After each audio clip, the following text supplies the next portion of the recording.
आज आम पढ़ा +3 third semester Odia honours paper 5 unit 1 Odia भाषार उद्भव और विकास क्रम। बहुत दिन है भिडियो आसी पार नाला से दिल शेष किसी कामटा थिला तो से भिडियो आनी पार नी तो एबे रेगुलर भिडियो आसीबो। तो आज आम कौन पढ़ा ओडिया भाषार उद्भव और विकास क्रम। ठीक अच्छे चलते स्टार्ट करवा। भाषा देखा भाषा क्या कहुए भाव प्रकाश माध्यम को भाषा कहुए। जो भावर माने भाव जो माने आदान प्रदान हुए भावटा भावर प्रकाश प्रकाश लाभ भावर प्रकाश लाभ करने से माध्यम को भाषा कहुए। अन्य अर्थरे कहले मानव जीवनर सुख दुख हस कांद प्रभृतिर एक अविकल परिप्रकाश होउची भाषा। बुझिपारे। अन्य अर्थरे कहले मानव जीवनर सुख दुख हस कांद प्रभृति एक अविकल परिप्रकाश माने आम जीवनर जो सुख दुख हस कांद जेते भी रही अछि से मानकु एकत्र करी अविकल परिप्रकाश करुथिबार अर्थ हेउची कोन भाषा।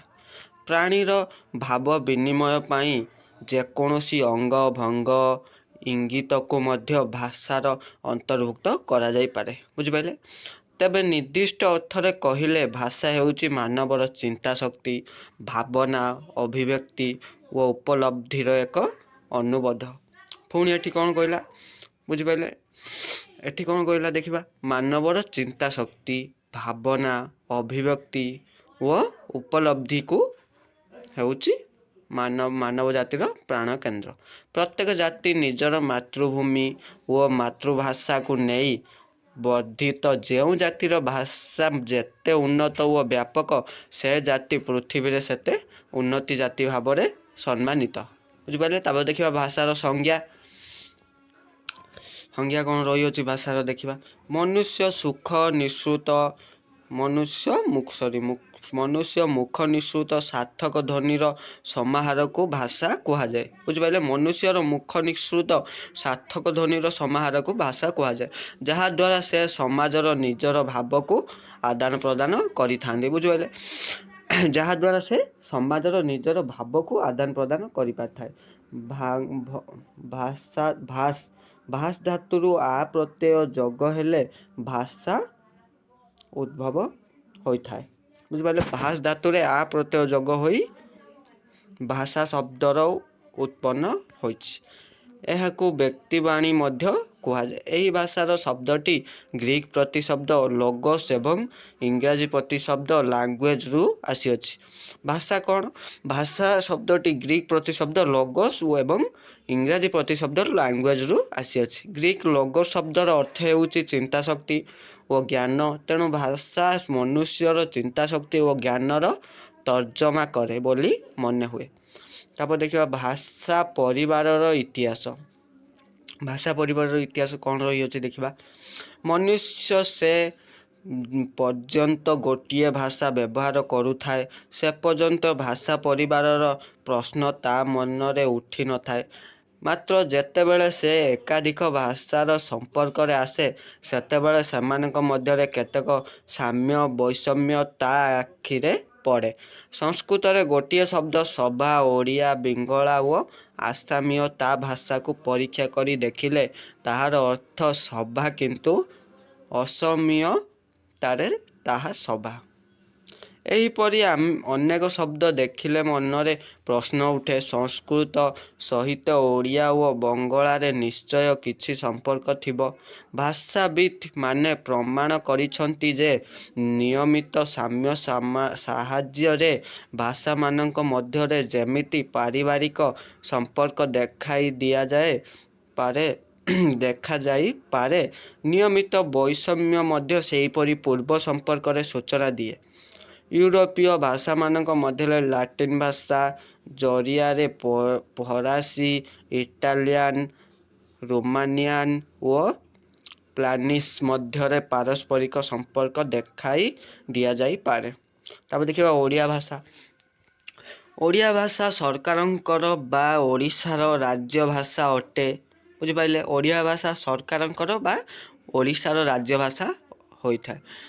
ଭାଷା ପରିବାରର ଓଡ଼ିଆ ଭାଷା ଏକ ଆର୍ଯ୍ୟ ଭାଷା ଏବଂ ନେପାଳୀ, ମୈଥିଳି, ବଙ୍ଗଳା, ଅସମିଆ ସହିତ ଏହାର ନିକଟ ସମ୍ବନ୍ଧ ରହିଛି। ଏହାର ବିପତ୍ତିଗତ ବିକାଶ କ୍ରମକୁ ନେଇ କେତେକ ବିଦ୍ୱାନ କହିଛନ୍ତି ଓଡ୍ର ବିଷୟ ଓଡ୍ର ସସ୍ ଓଡ଼ିଶ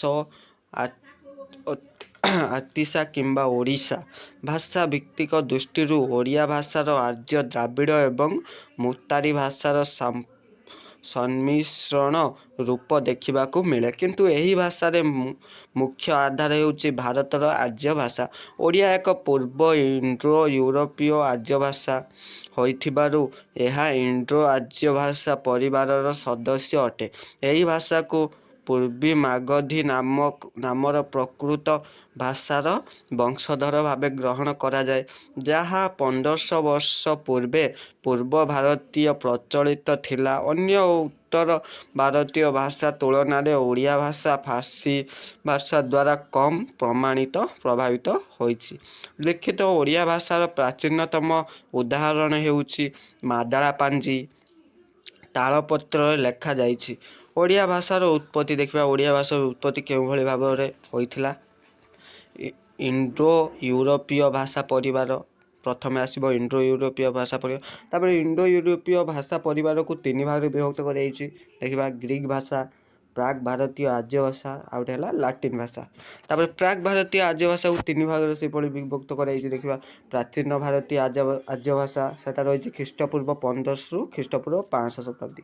ତାପରେ ମଧ୍ୟ ଭାରତୀୟ ଆର୍ଯ୍ୟ ଭାଷା ଖ୍ରୀଷ୍ଟପୂର୍ବ 500ରୁ 1000 ଖ୍ରୀଷ୍ଟୀୟ। ତାପରେ ଆଧୁନିକ ଭାରତୀୟ ଆର୍ଯ୍ୟ ଭାଷା, ସେ ରହିଛି ଖ୍ରୀଷ୍ଟାବ୍ଦ 1000ରୁ ପରବର୍ତ୍ତୀ ପର୍ଯ୍ୟାୟ। ବୁଝିପାରିଲେ? ପ୍ରାଚୀନ ଭାରତୀୟ ଆର୍ଯ୍ୟ ଭାଷାକୁ ଦୁଇ ଭାଗରେ ବିଭକ୍ତ କରାଯାଇଛି, ବୈଦିକ ସଂସ୍କୃତି ଓ ଲୌକିକ ସଂସ୍କୃତି। ମଧ୍ୟ ଭାରତୀୟ ଆର୍ଯ୍ୟ ଭାଷାକୁ ମଧ୍ୟ ସେହିପରି ତିନି ଭାଗରେ ବିଭକ୍ତ କରାଯାଇଛି। ପାଲି ଖ୍ରୀଷ୍ଟପୂର୍ବ 500ରୁ 200, ପ୍ରକୃତି ଖ୍ରୀଷ୍ଟପୂର୍ବ 200ରୁ ଖ୍ରୀଷ୍ଟାବ୍ଦ 500, ଅପଭ୍ରଂଶ ଖ୍ରୀଷ୍ଟପୂର୍ବ 500ରୁ 1000। ବୁଝିପାରିଲେ? ତାପରେ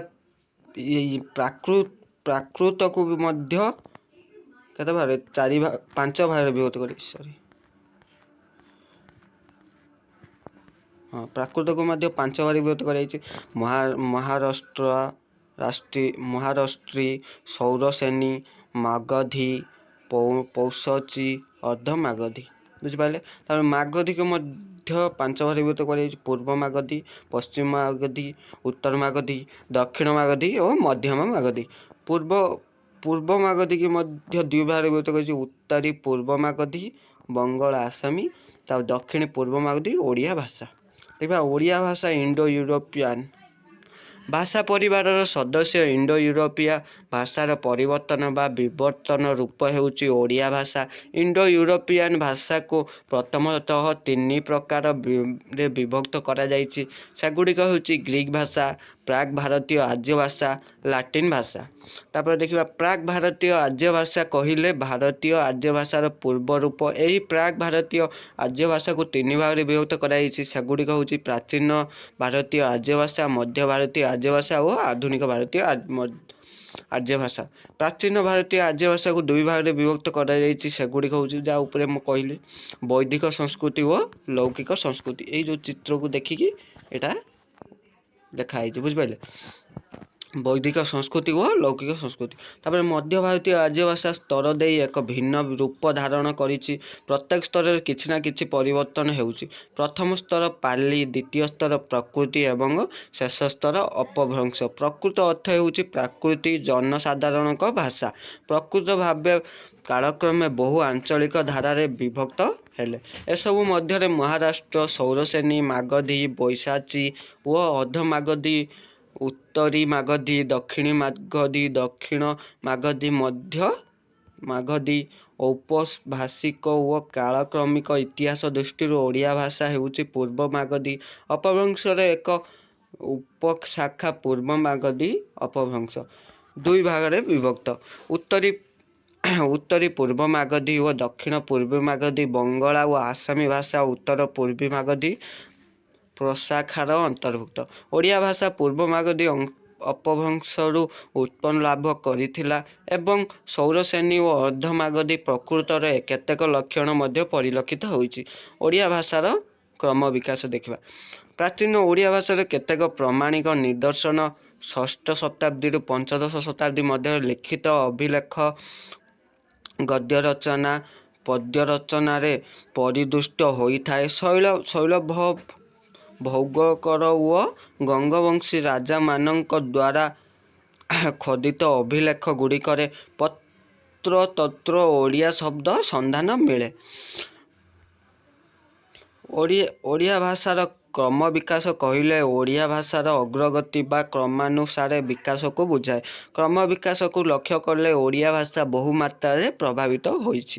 ଉଦାହରଣ ସ୍ୱରୂପ ଦେଖିବା, ଧର୍ମରାଜ ସୁମଣ୍ଡଳଙ୍କ ଲେଖ, ମାଗଧ ବର୍ମାଙ୍କ ବବିନା, ତାମ୍ରଯାସନ, ଅନନ୍ତ ଦେବଙ୍କର ଉତ୍ତରାନ ଶିଳାଲେଖ 1051 ପ୍ରଭୃତିକୁ ଗ୍ରହଣ କରାଯାଇପାରେ। ଉପସଂହାର କ'ଣ ଦେଖିବା? ଓଡ଼ିଆ ଭାଷାର ଉତ୍ପତ୍ତି ଓ କ୍ରମ ବିକାଶକୁ ଲକ୍ଷ୍ୟ କଲେ ଦେଖାଯାଏ ଯେ ଓଡ଼ିଆ ଭାଷା ପ୍ରାଚୀନତା ଓ ଆଧୁନିକତା ଭିତ୍ତିଭୂମିରେ ନେଇ ସୁଦୃଢ଼ ହୋଇପାରିଛି। କ୍ରମଶଃ ଓଡ଼ିଆ ଭାଷା ଭାରତର ପ୍ରତିଷ୍ଠିତ ଓ ବଳିଷ୍ଠ ଭାଷାମାନଙ୍କ ମଧ୍ୟରେ ଏକ ଦୃଷ୍ଟି ଆକର୍ଷଣକାରୀ ସ୍ଥାନ ଲାଭ କରିପାରିଛି। ଭାରତ ଓ ଭାରତ ବାହାର ବିଭିନ୍ନ ଶିକ୍ଷାନୁଷ୍ଠାନମାନଙ୍କରେ ଓଡ଼ିଆ ଭାଷା ଅଧ୍ୟୟନ ଓ ଅଧ୍ୟାପନାର ବ୍ୟବସ୍ଥା ରହିଛି। ଓଡ଼ିଆ ଭାଷା ଐତିହ୍ୟ ଯେପରି ଗୌରବୀୟ, ବର୍ତ୍ତମାନ ମଧ୍ୟ ସେହିପରି ସମୃଦ୍ଧମୟ। ଏଇଠି ଆମର ଗୋଟିଏ ଥିଲା ଇମ୍ପୋର୍ଟାଣ୍ଟ ଲଙ୍ଗ୍ କ୍ୱେଶ୍ଚନ୍। ଆମର ପ୍ଲସ୍ ଥ୍ରୀ ଥାର୍ଡ଼ ସେମିଷ୍ଟାରର ପେପର୍ 5ର ୟୁନିଟ୍ 1ର ଏକ ଲଙ୍ଗ୍ କ୍ୱେଶ୍ଚନ୍ ଥିଲା, ଇମ୍ପୋର୍ଟାଣ୍ଟ ଲଙ୍ଗ୍ କ୍ୱେଶ୍ଚନ୍। ଓଡ଼ିଆ ଭାଷାର ଉଦ୍ଭବ ଓ ବିକାଶ କ୍ରମର ଏକ ଇମ୍ପୋର୍ଟାଣ୍ଟ ଲଙ୍ଗ୍ କ୍ୱେଶ୍ଚନ୍ ରହିଥିଲା। ଯଦି ଭିଡ଼ିଓଟି ଆପଣମାନଙ୍କୁ ଭଲ ଲାଗିଥିବ ତାହେଲେ ଲାଇକ୍ କରିବେ, ସେୟାର କରିବେ ଏବଂ ସବସ୍କ୍ରାଇବ୍ କରିବାକୁ ଜମା ବି ଭୁଲିବେନି। ତ ଯଦି ଆପଣମାନେ ନୂଆ କରି ମୋ ଚ୍ୟାନେଲକୁ ଆସିଛନ୍ତି ତାହେଲେ ସବସ୍କ୍ରାଇବ୍ କରି ବେଲ୍ ଆଇକନ୍ ଉପରେ କ୍ଲିକ୍ କରିଦିଅନ୍ତୁ, ଅଲ୍ରେ ସିଲେକ୍ଟ କରିଦିଅନ୍ତୁ, ଯାହାଫଳରେ ଆପଣମାନଙ୍କ ପାଖରେ ଭିଡ଼ିଓ ପ୍ରଥମେ ପହଞ୍ଚି ପାରିବ। ଆଉ ଆପଣମାନଙ୍କ ସାଙ୍ଗମାନଙ୍କୁ ବି ସେୟାର କରିଦିଅନ୍ତୁ, ସେ ମଧ୍ୟ କିଛି ସହାୟକ ପାଇପାରିବ। ତ ଏବେ ମୁଁ ରହିଲି। ଜୟ ଜଗନ୍ନାଥ।